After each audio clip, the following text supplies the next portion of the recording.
తప్పుకు మేము క్షమించుకునే మేము తప్పుకునే పరిస్థితి వచ్చింది. ఆర్ఓసీలో కూడా చార్జ్ సాటిస్ఫాక్షన్ ఫైల్ చేశాను. అవి ఆడికి నాకు చేయాలి. ఆడికి వెళ్ళి మా దగ్గర ఇచ్చిన నేను రాజకీయాలు రావడం విచారం కాదు. అబ్బో, ఇక్కడ కేజీ చీరలు కొంటే అర కేజీ చీరలు ఫ్రీ అంట. మంగళ్య షాపింగ్ మాల్, కేజీల్లో సేల్, టన్నుల్లో ఆనందం. తప్పుకు మేము క్షమించుకునే మేము తప్పుకునే పరిస్థితి వచ్చింది. ఇది యాక్షన్ నోటీస్ మాకు పంపించారు. 109 కోట్లు మేము పేమెంట్ చేయలేదు కాబట్టి ఆలోచన ప్రతిసారి నీళ్ళు నేను పంచాయతీ కదా.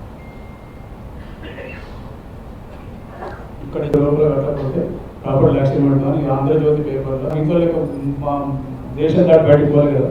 450 కోట్లు లోన్ తీసుకుంటే ప్రాపర్టీ వాళ్ళ దగ్గర నా ప్రాపర్టీ సెక్యూర్ పెట్టుకొని 109 కోట్లు తెలుగులో ఒక పేపర్లు ఇవ్వాలి, ఇంగ్లీష్లో ఒక పేపర్లు ఇవ్వాలి, టైమ్స్ ఆఫ్ ఇండియా అన్నది నుంచి పెట్టారు. 9 తర్వాతనే ఇక్కడికి వచ్చింది.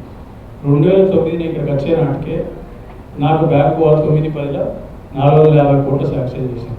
బ్యాంక్ కూడా 450 కోట్లు నా ముఖం చూసి శాంక్షన్ చేయలేదు. 450 కోట్లు శాంక్షన్ చేయాలంటే 1000 కోట్ల ప్రాపర్టీలో శాంక్షన్ చేస్తారు. అప్పటికి నాకు రాజకీయాలకు సంబంధం లేకుండా తెలియదు కదా. మరి అప్పుడున్న ప్రాపర్టీ కదా, కొత్త నేను రాజకీయాలకు వచ్చి తప్పాల్సింది కాదు. అంటే 1000 కోట్ల రూపాయల ప్రాపర్టీ ఉంటుంది, 450 కోట్లు శాంక్షన్ చేస్తారు. ఇది చేసిన పట్టుకొని ఇది ఎక్కడికి వచ్చినాయి, ఇది ఎక్కడికి వచ్చినాయి, అమెరికాకి వచ్చి ఇంకేదో మా పేరు కూడా బెంగళూరు బెల్జియం అట్లా ఇంకేదో ఐలాండ్ సంథింగ్ పూర్తి పేరు ఇట్లా వాళ్ళు చెప్పారు. వాళ్ళ దుకాణం మంది చెప్పింది కొత్తది. ఆ మనిషికి ఇవన్నీ తెచ్చుకున్నారు. కార్పొరేట్ క్లాస్ ఢిల్లీలో మరి ఎక్కడ పోయిందో సర్టిఫికేట్ తెచ్చుకున్నాం. ఇక రెండో మనిషి IPS పాస్ అయ్యాడు.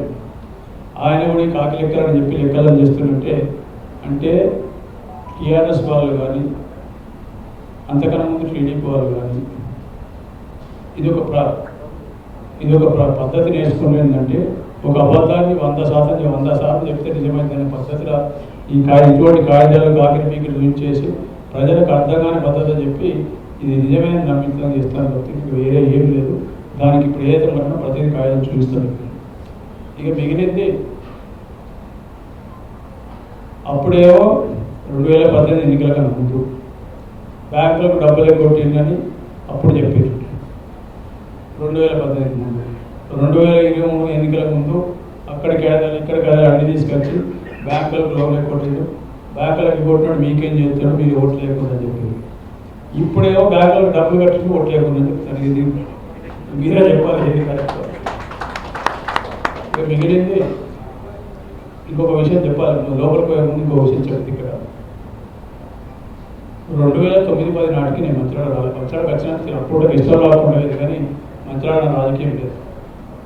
నేను ఎమ్మెల్సీ అయితే 2007 నేను ఎమ్మెల్సీ అయినప్పుడు ఈ ఉమ్మడి జిల్లాలో అందరూ కాంగ్రెస్ ఎమ్మెల్యే. ఇక్కడ ఉన్నాడు, చెన్నూరు ఉన్నాడు, బెల్లంపల్లి CPI ఉన్నాడు, సిరిపూర్ల కాంగ్రెస్ ఎమ్మెల్యే ఉన్నాడు, నిర్మల్ ఎమ్మెల్యే ఉన్నాడు కాంగ్రెస్. కానీ వాగ్దానం చేసి అన్నీ చేసిన నేను చెప్పని వాగ్దానాలు కూడా 100 చేసిన, ఇంకా 200 చేసి అవన్నీ చేస్తా. అవన్నీ చేసినాక ఇటువంటి ఈ రోడ్డు పోయే వాళ్ళు పిచ్చి కుక్కలతో మాట్లాడితే నేను భరించాల్సిన నేను పట్టించుకోవాల్సిన లేదు. నా పని నేను చేసుకుంటూ పోతా. ప్రతి ఒక్క రోడ్డు ప్రతి ఒరినంత మాత్రం నేను జవాబు చేయాల్సి అవసరం లేదు. నేను జవాబు ఎప్పుడు వేయాలి అప్పుడే ఇస్తే ఇచ్చిన ఇంతకంటే ఎక్కువ రక్షించడం ఇంకెంత రోజులు ఓడిపడేది ప్రజలే నియాలి ప్రజలు డిసైడ్ చేసుకుంటారు.